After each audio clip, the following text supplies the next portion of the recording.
The ocean is supposed to be silent, especially at 4,791 meters. At this depth, the silence isn't just an absence of noise. It is a physical weight. The pressure here is 600 times greater than the air you are breathing right now. It is a crushing, frozen void where physics dictates that nothing man-made should survive. Metal warps. Glass shatters. Even the strongest steel eventually folds under the weight of 4 miles of water. For 83 years we believed the Bismarck was a grave. A dead monument to the most violent naval battle of the 20th century. We mapped it. We filmed it. We wrote the history books and we closed the chapter. We told ourselves that the beast was dead. We were wrong. Listen closely. There is a sound coming from the darkness. It is low. It is rhythmic. It sounds like a heavy mechanical thrumming, like a heartbeat struggling against the weight of the ocean. And beneath that thrumming there is a voice. It is distorted, crushed by pressure, digital yet archaic. It repeats the same German phrase over and over again. Do not terminate.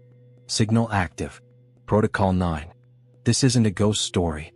This is a record of what happened in late 2024, when an autonomous drone drifted over the wreck for a routine geological scan. It wasn't looking for the ship. It wasn't looking for history. But it found something that defies every law of thermodynamics. The water surrounding the wreck is nearly freezing. But inside the armored citadel of the ship, deep behind 12 inches of cemented steel, something is generating heat. 140 kilowatts of thermal energy. That is roughly the output of a high-performance industrial generator. Running in a ship that sank in 1941. This isn't just a story about a shipwreck. This is an investigation into a missing chapter of World War II history. It is the story of a classified directive known as Operation Nablehorn. It is the story of a missing crew roster, 32 men who officially never existed. And it is the story of a sealed compartment that British intelligence tried to bury. The Bismarck isn't dead. It's waiting. To understand the anomaly, we must first understand the scale of the monster. When the Bismarck was launched in 1939, she wasn't just a warship. She was the apex predator of the Atlantic. 50,000 tons of displacement. Guns capable of hurling a car-sized shell over the horizon. She was the pride of the Third Reich. But her life was violent and it was short. On May 27, 1941, the British Royal Navy caught her. It wasn't a battle, it was an execution. They poured nearly 3,000 shells into the German Titan. They obliterated the superstructure. They vaporized the command bridge. By mid-morning, the pride of the German Navy slipped beneath the waves, taking over 2,000 souls with her. For nearly half a century she sat in the dark. Silence returned to the seabed. Then came the explorers. Robert Ballard found her in 1989. James Cameron returned in 2002. They inspected the torpedo bulkheads. They analyzed the damage. They concluded that the ship held no more secrets. The consensus was absolute. The Bismarck was a hollow shell, gutted by fire and water pressure. But here is the detail that every previous expedition missed. Ballard and Cameron were limited by the technology of their time. They used manned submersibles. These machines have short time limits. They have to get down, take pictures, and get up before batteries die or life support runs out. They mapped the skin of the ship. They never looked at the organs. Enter 2024, the era of the silent watcher. We sent down Prometheus X, a new breed of deep-sea drone. It doesn't need a pilot. It doesn't need a tether. It is powered by batteries that allow it to prowl the bottom of the ocean for weeks at a time. Its mission was mundane: scan the seabed for minerals. The Bismarck was just a navigation hazard to be avoided. A large pile of iron in the middle of a survey grid. On dive cycle 14, Prometheus X drifted over the port side of the battleship's stern. Its programming was simple: maintain altitude, scan the sediment, report back. But as the drone glided over the Section B armor belt, directly beneath the ruins of the rear gun turret, its sensors spiked. Deep ocean water is remarkably stable. At 4,000 meters, the temperature is a constant near-freezing baseline. There is no variance. But the telemetry from the drone showed a deviation.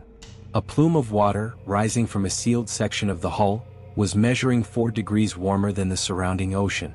That might not sound like much to you. But in the thermodynamics of the deep ocean, a 4-degree spike is massive.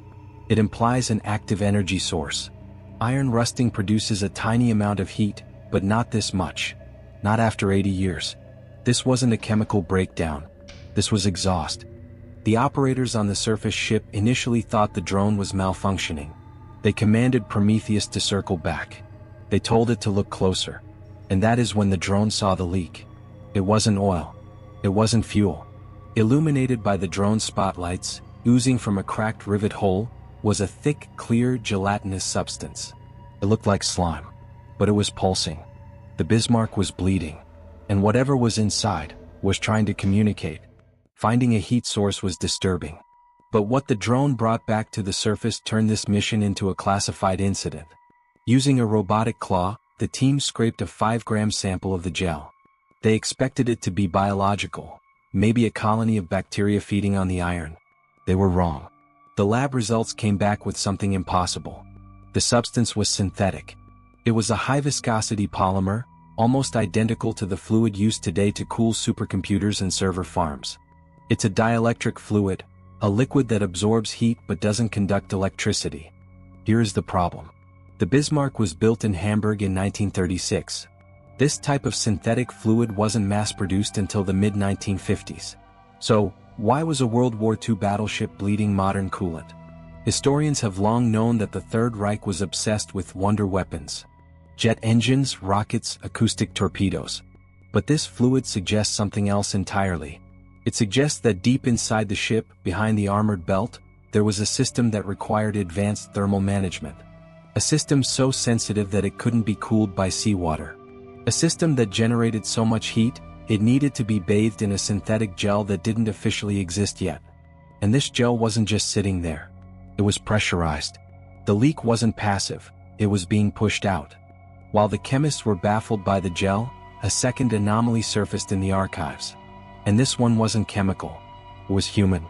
A German naval historian, digging through declassified logistics ledgers, noticed a discrepancy in the Bismarck's final manifest. Official history states that over 2,000 men died when the ship sank. We know their names. We know their ranks. But the logistics files, the ones tracking food, water, and beds, showed provisions for an additional 32 men. These 32 individuals were not listed on the standard crew roster. They didn't report to the ship's captain. They were housed in a restricted section on Deck B, adjacent to the Citadel armor. Who were they? We tracked down their pay stubs. It reveals a chilling pattern. They weren't sailors. They were civilian contractors. Engineers from the top technology firms in Germany, the companies responsible for radar, sonar, and encryption. When the ship sank, no death notices were sent to their families. No pensions were paid. It was as if they had never stepped on board. They were erased.